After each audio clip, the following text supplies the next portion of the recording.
Are you worried you're not strong enough to get into H1 groups? Can't get your character set up right? Well, don't worry, Antizark Gaming has another video just for you. So hang out and we'll tell you everything you need to know to get started in Visions of Vitrovia.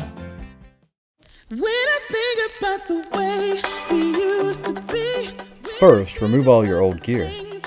This will make sure you don't have any conflicts with lore adornments. Buy all the new armor and jewelry. Then equip all the armor and jewelry you just bought. If you have any spare coins from crafting or alts, you can head over to the Lamppost and buy 290 items. This can help fix reuse casting and ADC problems with the starter gear. Next, buy weapons that have casting speed until you're 100%. Then focus on other stats like melee or mitigation. Also, buy 2 Abyssal Rings of Foresight to strip off the extra potency red adornments. If you don't have Adornment Reclamation, you can buy it from your class vendor in the main city. If you can't find your class vendor, you can talk to a guard and type in the name of your class. This will give you a golden trail that will lead you to your class vendor. Next, we have a shopping list of adornments from past you. Go ahead and collect them. You'll want extra attacks, finger wiggling, and health. You can go either crit bonus heavy or potency heavy, though the change is minor. Combat mid is very high in VOV, so you might want to consider more potency. You'll want 3 green heaven scales, a Chorus of Night, or a Symphony of the Void. Chorus of Night is for profession combat arts. Symphony of the Void works on spells and pet spells. You'll also want Expedience, Rage, and Reactionary Strike for everyone, and tanks want Evasion for the block. And of course, the Hua Jubilee Toll Rin set. Get a Hua Jubilee secondary Rune of Zeal, and for your mount, get a Fervor or Double Strike saddle. Ability double cast needs to be 327% to be considered 100% for H1. Your Return to Guk and Against the Elementals Ancient Spell Scrolls will give you super rare ancient spells for Ascension. But if you don't have the Ascension spell before you open the scroll, it will not give you the option. But luckily there's Ascension Mastery Primer books that are available at level 120 that'll boost your Ascension to level 20. Now it's time to apply the white adornment. First, apply the Toll Rin set to your shoulders, chest, forearms, and boots. You have to take them off, so I usually put them beside the adornment when I'm putting them on. Also, delete the acrylic adornments as they come out so you reduce confusion. Apply the white extra attacks adornments to your neck and hands. If you're a scout or mage, you will also need to get a fading adornment to help with aggro control in certain groups. If you're a tank, you're going to want an aggressiveness adornment to put on your hands instead of the ADC.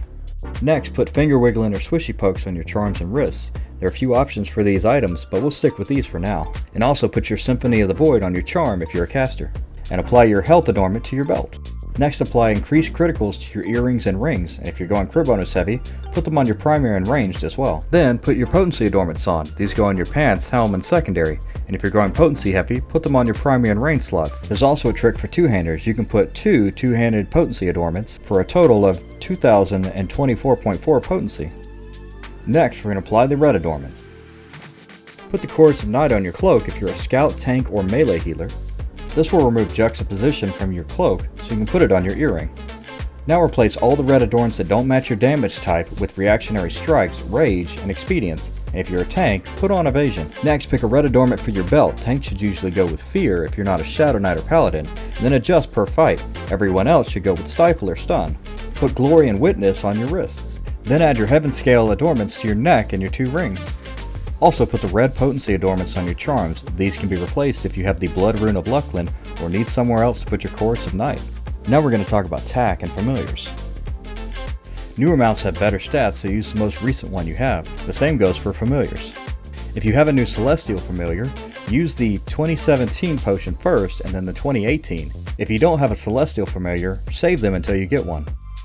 Next, you want to get all of the quests that you can currently grab from the quest NPCs. So head on over and get them. The final pieces are going to be your Heart of Lucklin and your familiar and mount buff. The Heart of Lucklin is a core element of any build. It gives you ability double cast and fervor, which are super important, along with crit bonus. The familiar buff only works on a level 10, so it's good to get a treasured or legendary up and then work on your celestial.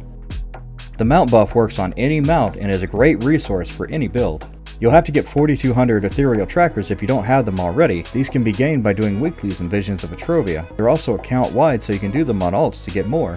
To fix problems immediately with your reuse speed, you can get incandescent adornments of reuse. These can be crafted by adorners and use 96 to 100 materials. These can be found easily in the Tranquil and Phantom Seas.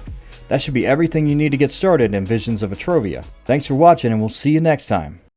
Thanks for watching. Please remember to like, subscribe, or follow if you enjoy the content. Also, here's some other videos you might find interesting. If you'd like to support my work, please consider donating, buying some merchandise, or join Patreon. Thanks.